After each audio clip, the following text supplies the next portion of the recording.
Hello guys, for today's video, kuha po tayo ng mga magugulay ngayon. Meron po tayo ditong kalimismis at maghanap po tayo guys ng kalabasa. Meron. Wow. Yan, putuhin mo na.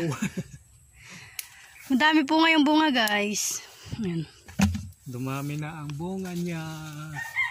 Gagatan ko po to guys, lalagyan ko ng kalabasa at saka kasag po na maliliit. May nabili po ako dyan sa labas kanina. At talang ka ba yun? Kahit adobo, kahit anong luto po dito sa ano guys, sigarilyas ba to? Sa iba kalamismis, sa iba 4 kantos. So guys, tawag sa inyo nito guys, sigarilyas. Adam guys. Ayan pogi ng aking taga-harvest guys. No. Opa. Oh pangit.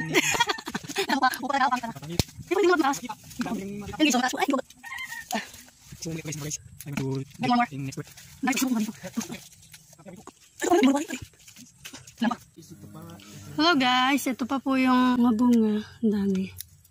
Ayun pa oh. Pag matyaga ka lang guys magtanim, hindi mo na kailangan bumili sa bayan ng mga gulay.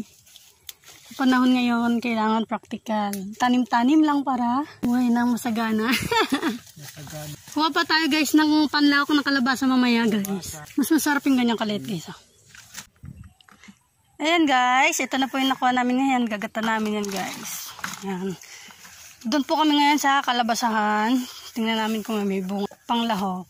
Parang may nakita ko dito nung isang araw eh. Saan nga ba yun? Ayun. Maliit lang po siya na variety ng kalabasa guys. Ayan. Guntingin mo. Oh my God! Gagatan ko namin yan guys. Wow! Kalabasa na may kasag. May kalamismis with talangka guys. Papakita ko po ngayon mamaya sa inyo kapag naluto na guys. Update po kayo. Ito po muna guys. Ayan guys, ito na po yung lahok sa ating lulutuin na gulay. Meron po kami dito ng sigarilyas at malunggay, kalabasa, 2 pirasong niyog at maliit po na talangka guys.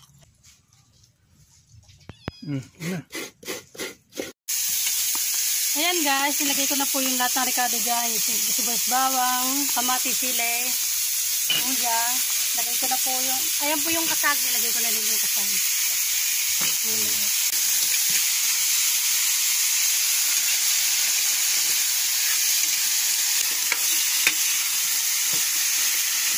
Yan, nilakulahan ko na po yung ano, talangka, kalabasa, kalamismis. Bubus na po natin maya-maya yung kakanggata. Yan guys, pag medyo half cook na po, pwede na po ilagay yung kakanggata. Yan. Ito po ay isang gata lang ginawa ko para medyo creamy. Oh my God! Yan po, tapos na po tayo magluto guys. Kakain po tayo. Ito na po yung niluto kong sigarilyas na may kalabasa at may maliliit po na talangka. Yan. Malapot po ang kakagata dyan guys. Kain na po tayo. Thank you for watching guys. Bye!